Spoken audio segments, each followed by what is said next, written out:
São 9 horas, se alguém quiser comentar alguma cosita, por favor, o faça, senão a gente já passa para o segundo texto. Deixa eu só ver aqui no chat, o pessoal está...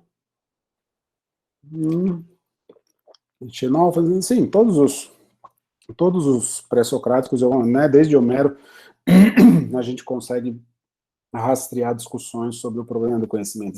Essa reflexão é constante, né? Não tem como fugir dela, né? Parece que a ausência fabulosa está se ligada à ausência heróica, não sei, né? A ausência, eu não colocaria a palavra em termos heróicos, né? Tucídides tem seus heróis também, né? Se a gente olhar para Péricles, essa questão fica bem mais complicada, né?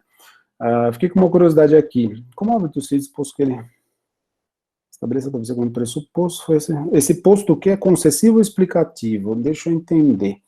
Posto que ele estabelece a autopsia como pressuposto, foi excepcional após o desafio 7 que lançava contando depois. Pensando no plano, sozinho.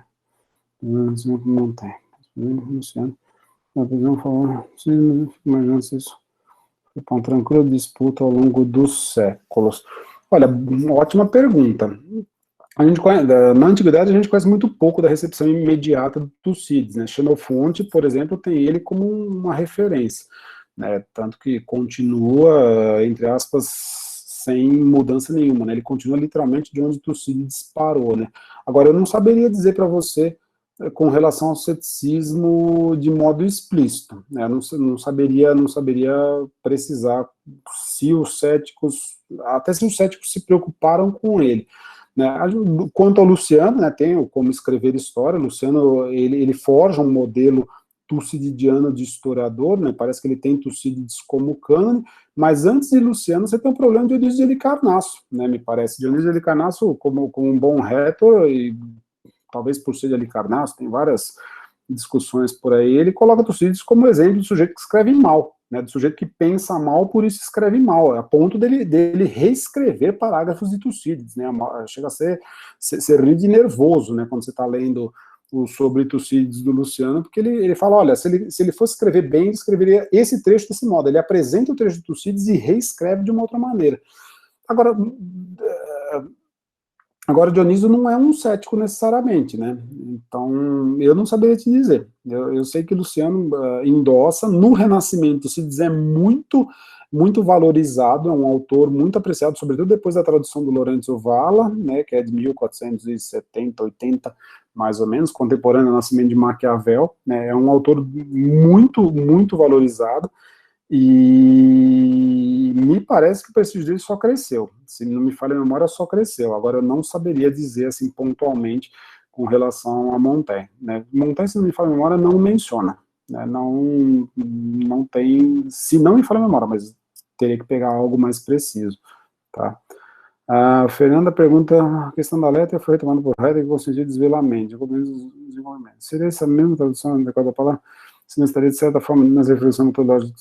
Sim e não. Né? A ideia de aletheia como desvelamento é uma tentativa pelo Heidegger de, sem querer entrar no Heidegger, pelo amor de Deus, não é minha praia, eu vou falar como leitor, né? Me parece que é uma tentativa de tradução etimológica, mas essa etimologia, né, o não ocultamento, né, a aletes, né, o não esquecimento, ela já está meio que pressuposta por vários autores, sobretudo Hesíodo e talvez Homero. Me parece que o Heidegger tem o Hesíodo muito em mente quando ele escreve o que escreve, talvez Heráclito, talvez Parmênides, talvez Homero também, mas eu acho que o centro ali é Hesíodo. Agora, eu tenho a impressão de que qualquer grego sentia esse sentido etimológico da palavra, né, forjada por não ocultamento. O fato é que, ao mesmo tempo, você tem uma percepção corrente, que vai aparecer na metafísica de Aristóteles, ele menciona isso em várias passagens, dialética é como pura e simplesmente a equação entre o que se diz e o que se faz, né, entre o que se diz e a realidade, sem maiores questionamentos em relação ao que seja a realidade, ao que seja a dicção. Né? Aparece na metafísica, não vou lembrar a passagem agora, mas eu posso te rastrear, se não me engano, no livro terceiro, que ele diz, né, a aletheia, né, o que a gente entende por taletese topseudos, Taletes, quando você diz algo que corresponde à realidade pressupondo sempre um conhecimento comum, pressupondo sempre um conhecimento partilhado por todos e inquestionável, sempre que você diz algo que corresponde ao que você vê, ao que você vivencia, você enuncia a letéia. E sempre que você diz algo que não corresponde, algo que desdiz, algo que, né, distorce o que você vê, o que você vivencia, você enuncia topseudos. Então, é difícil responder essa questão no caso do historiador. Eu diria que tem um pouco de cada. Um pouco de cada por quê? Desvelar, no sentido de ser capaz de enxergar o que está além do seu próprio testemunho autóptico, ou seja, desvelar o que está por trás do relato de um informante, talvez, né, e aí entraria o sentido de desvelamento, mas no sentido de equação entre realidade e discurso, chamemos assim por simplificação, quando o historiador precisa compor um relato. Quer dizer, ele precisa compor um relato tendo sempre em mente aquilo que ele vivenciou, aquilo que aconteceu, usar um exemplo bem tosco, bem grosseiro. Eu tenho que chamar de batalha o que é uma batalha. Eu tenho que dizer se os atenienses venceram, dizer que os atenienses venceram, e não inventar que os espartanos venceram. Para pegar um exemplo contrastivo, né, a figura de Ctesias, né, um sujeito contemporâneo, talvez do próprio Heródoto, né, Heródoto fala que na Ásia haviam formigas do tamanho de cachorros, né, formigas que escavavam a terra e descobriam ouro. Imagino que Tucídides olhasse para isso e falasse, pelo amor de Deus, o que esse cara, né, o que deram para ele tomar que ele foi soltar uma pérola dessa, tudo bem? Então, Tucídides, não dizer que há formigas que fazem, hoje chama-se fake news, né, hoje chama-se X, né? Então, Tucídides, me parece que, do ponto de vista dessa alétheia como equação entre realidade e discurso, ele não cederia em momento algum a produção de fake news, né, a dizer que tem formiga X, formiga Y e tudo mais. Né, ao passo que outros historiadores não teriam lá muito escrúpulo. Tem um velho problema sobre qual o tipo de objeto coberto pela historiografia antiga. Né? Você teria, sei lá, grosseiramente duas grandes correntes. Uma corrente pragmática minoritária, Tucídides e Políbio seriam os exemplos mais paradigmáticos, talvez as helênicas de Xenofonte também, né? Uma historiografia atenta exclusivamente a fatos políticos militares, né? Guerras e decisões, basicamente. É uma historiografia que não inventa, seja lá o que você entender pela palavra inventar, que já é um outro pepino.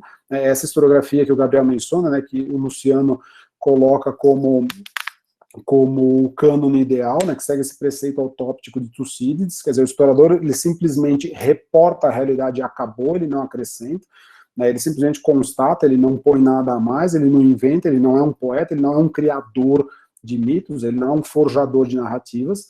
E uma outra tendência, talvez majoritária, representada, digamos, o próprio Heródoto fica na zona de fronteira, é difícil classificar ele, mas, né, talvez a Ciropedia de Xenofonte, Teopompo no século IV, Timeu de Tauromênio,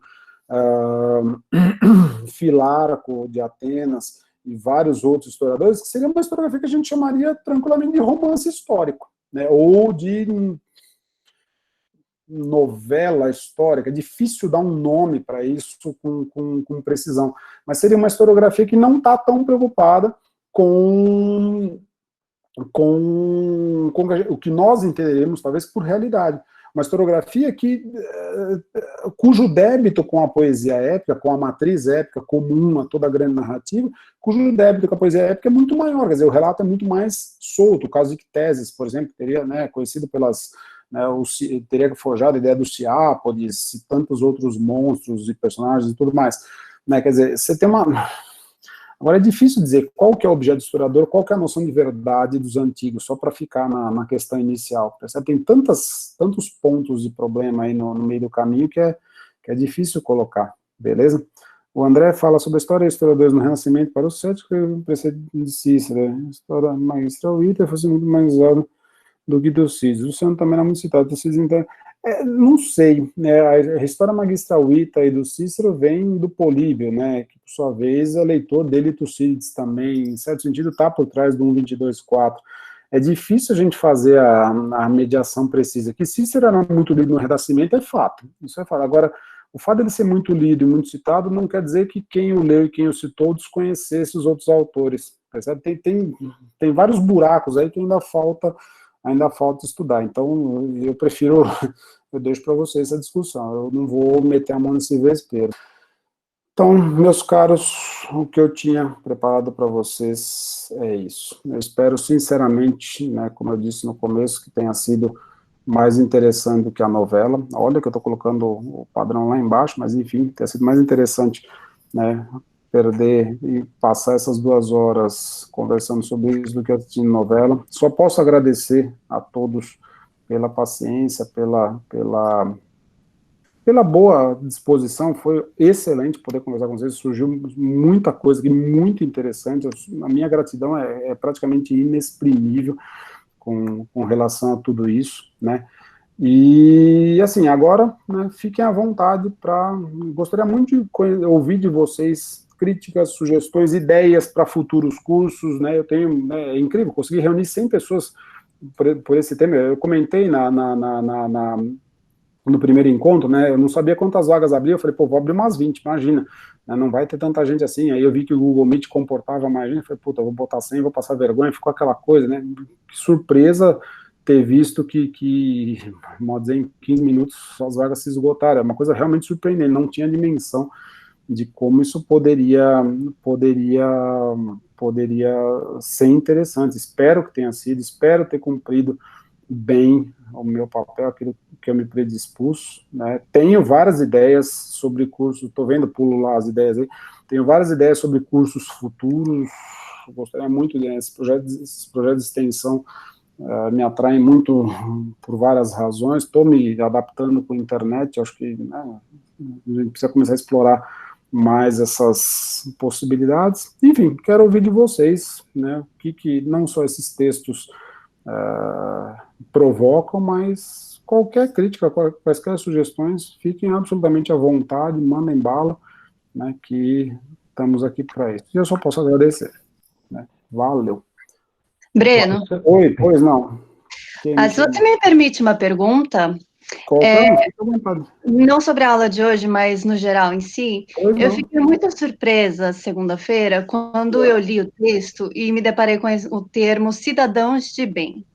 Desde quando esse termo é utilizado? Principalmente nessa descrição, né?